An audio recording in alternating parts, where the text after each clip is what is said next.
नमस्कार। मैं doctor A Choubey, चिकित्सा पदाधिकारी, प्राइमरी हेल्थ सेंटर रामनगर। आज सुबह मेरे एक दोस्त बैंक कर्मी ने मुझे फ़ोन किया। उन्होंने बताया कि उनके यहाँ कोई कर्मी है जो कोविड पॉजिटिव हो गया है, तो ऐसे में सुरक्षा का नियम कैसे बरतें और कैसे अपने आप को सुरक्षित रखें, इसके बारे में जानकारी की मांग की गई। तो मैंने सोचा कि एक वीडियो बनाकर ही इसको डाल देते हैं ताकि आम जनों के भी काम आ सके और लोग भी अपने सुरक्षा और बचाव के उपाय बरत सकें। मैं CWC USA का न्यू और बहुत लेटेस्ट रिसर्च देख रहा था, पढ़ रहा था। उसमें बहुत सारी चीज़ें मुझे बहुत जेन्युइन लगी और जिस साइंटिफिक ढंग से उन्होंने रिसर्च को रिप्रेजेंट किया है वो रियली फैक्ट है और उस चीज़ को फॉलो करने में ही भलाई है और उस रिसर्च को फॉलो करने में ही बचाव के साधन भी है। उस रिपोर्ट के अनुसार एक हेल्दी आदमी को इन्फेक्टेड आदमी से इन्फेक्शन ट्रांसमिट होने के लिए 1000 वायरस पार्टिकल्स का एक्सपोजर होना ज़रूरी है। कहने का अर्थ है कि अगर 1000 वायरस पार्टिकल्स का एक्सपोजर हमको होगा तभी जाके एक स्वस्थ व्यक्ति कोरोना वायरस से इन्फेक्टेड होगा और ये इन्फेक्शन एक इन्फेक्टेड व्यक्ति ही ट्रांसफ़र करेगा। अब इस संख्या को हम समझें। इस संख्या को समझने में भी एक राज है। जैसे अगर कोई इन्फेक्टेड आदमी हमारे सामने केवल चुपचाप बैठा है और वो हम सोशल डिस्टेंसिंग का पालन नहीं कर रहे हैं, मास्क का यूज नहीं कर रहे हैं और जो भी बेसिक बचाव के साधन हैं उन तरीकों को हम नहीं अपना रहे हैं, तो जब एक इन्फेक्टेड आदमी हमारे सामने बैठा हुआ रहता है तो उसके हर सांस लेने और छोड़ने पर 20 वायरस पार्टिकल्स निकलते हैं।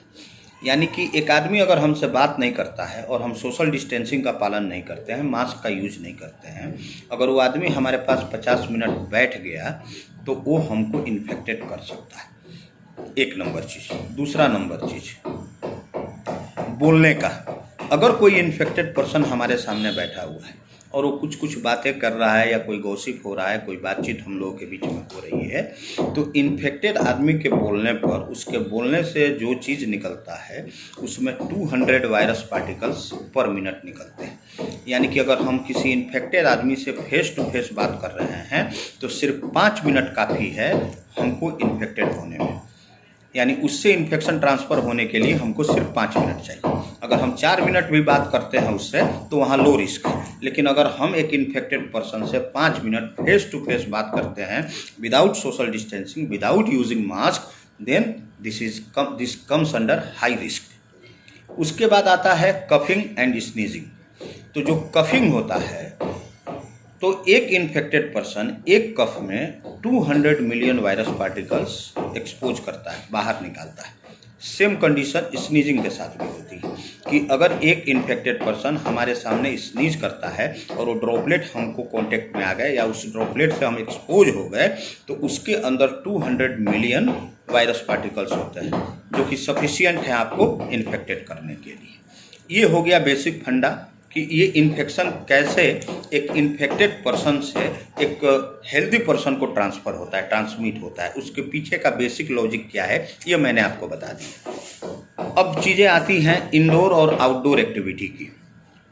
सबसे पहले बताया गया था कि सरफेस जो है, सरफेस से भी इन्फेक्शन ट्रांसफ़र होता है क्योंकि सरफेस पर भी ये वायरस कुछ आवर के लिए ज़िंदा रह सकता है और कैसे भी अगर हम एक्सपोज हो गए उस सरफेस को या किसी सरफेस के कांटेक्ट में चले गए तो वो चीज़ हमको इन्फेक्ट कर सकता है। ये लॉजिक आज भी है, लेकिन अब इसको लो रिस्क में काउंट किया जा रहा है क्योंकि मैक्सिमम लोग सैनिटाइज का यूज कर रहे हैं, मैक्सिमम लोग मास्क का यूज कर रहे हैं और सावधानी बरत रहे हैं। तो इसलिए अब सरफेस को लो रिस्क में रखा गया है। अब दो चीज़ें आती हैं, आउटडोर एक्टिविटी और इंडोर एक्टिविटी। पहले ये समझने की ज़रूरत है आउटडोर एक्टिविटी क्या है। तो हम जिस घर में रहते हैं, जिस ऑफिस में काम करते हैं या जिस सराउंडिंग्स में रहते हैं, उससे जब हम बाहर निकलते हैं तो बाहर का मतलब ये होता है कि जैसे खुले मैदान में चले गए, घूमने के लिए भी कहीं बाहर अगर चले गए तो उस समय सोशल डिस्टेंसिंग का पालन हो जाता है। अगर आदमी करना चाहे तो सोशल डिस्टेंसिंग का पालन कर सकता है, किसी आदमी के क्लोज कॉन्टेक्ट में आने से बच सकता है, मास्क का यूज करे, सैनिटाइज का यूज करे। तो आउटडोर एक्टिविटी को लो रिस्क में गिना गया है। लेकिन सबसे ज़्यादा रिस्क आज के डेट में इंडोर एक्टिविटी है। Indoor activity in the sense, जैसे कि मैं डॉक्टर हूँ, मेरा चैम्बर है जिसमें कि प्रॉपर वेंटिलेशन नहीं है, छोटा जगह है, इसमें हम लोग अगर 4 या 5 आदमी बैठ जाते हैं तो इस कंडीशन में किसी भी आदमी को इन्फेक्टेड होने का चांस बहुत ज़्यादा हुआ है। सेम कंडीशन किसी और ऑफिस का भी है, वो चाहे किसी इंजीनियर का ऑफिस हो, किसी बैंक कर्मचारी का ऑफिस हो या किसी भी चीज़ का ऑफिस हो।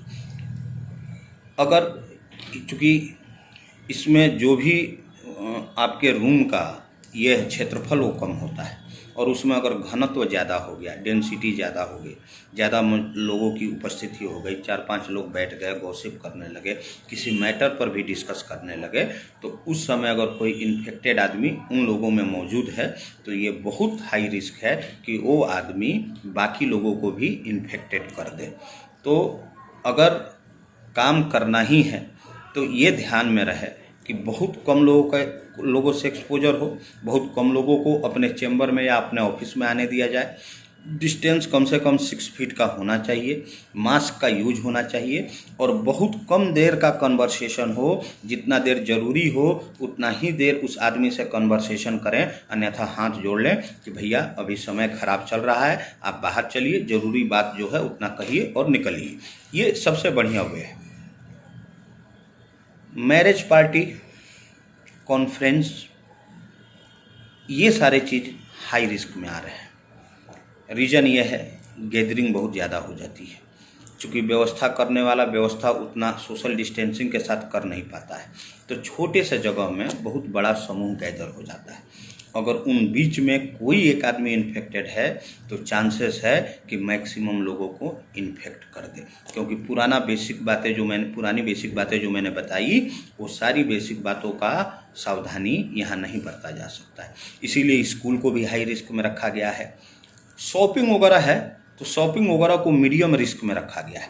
रीज़न यह है कि लोगों को इतनी समझदारी आ गई है, जानकारी आ गई है, वो लोग कोशिश करते हैं कि भैया मतलब थोड़ा डिस्टेंस ही मेंटेन करें। मैक्सिमम लोग जो मार्केटिंग करने जा रहे हैं मास्क का यूज कर रहे हैं और सैनिटाइजर वगैरह का भी प्रयोग कर रहे हैं, तो इसीलिए उसको मीडियम रिस्क में रखा गया है। हालांकि रिस्क वहाँ भी है लेकिन उसको मीडियम रिस्क में रखा गया है। तो हाई रिस्क जोन में स्कूल हो गए, मैरिज पार्टी हो गया, कॉन्फ्रेंस हो गया और जो भी ऑफिसेस हैं जिनका डायमीटर वगैरह कम है और वहाँ पे अगर लोगों की गैदरिंग होती है, उन लोगों के इन्फेक्शन होने का चांस होता है। सेम चीज़ घर में भी है। अगर एक वर्किंग पीपल जो बाहर जा रहा है और वो अगर सावधानियों का पालन नहीं करता है और वो इन्फेक्टेड होकर अपने घर जाता है तो ये भी चांसेस रहते हैं कि उस घर में जो बच्चे हैं, महिलाएं हैं, बुजुर्ग हैं, उनके भी इन्फेक्टेड होने का चांस बन जाता है। तो इस बात का ध्यान रखें कि जितना ज़्यादा हो सके सोशल डिस्टेंसिंग का पालन करें, मास्क का यूज करें, कन्वर्सेशन बहुत कम देर का रखें, 3 से 4 मिनट का कन्वर्सेशन काफ़ी है। अगर कोई ऑफिशियल मीटिंग है, भले ही आपके ऑफिस के इर्द गिर्द ही आपके कर्मचारी उपलब्ध हैं, कोशिश करें कि मोबाइल के थ्रू या जूम ऐप या और भी जो मतलब मीटिंग एप्लीकेशन है उनका यूज करें। कोई अगर आपके चैम्बर में जिसका आना अति आवश्यक है, समय बहुत कम ले, दूरी मेंटेन करें और जो बात है जल्दी करके ख़त्म करें और उसके बाद ही वापस जाना है। एक चीज़ और, कुछ चीज़ों को मैं इसमें जोड़ना भूल गया था, जैसे पब्लिक बाथरूम है, वहाँ भी हाई रिस्क है। पब्लिक बाथरूम भी हाई रिस्क के अंडर में आता है। रीज़न ये है कि कितने लोग यूज करते हैं, वहाँ क्या क्या सफाई का पालन किया गया, वो आदमी खुद सैनिटाइज होता है कि नहीं होता है, ये सारा भी विषय सोचने वाला है। तो जो अभी CWC का नया रिसर्च है उसके मापदंड के अनुसार ये सारी चीज़ें हैं जो अभी इस बीमारी को बहुत ज़्यादा स्प्रेड कर रही हैं।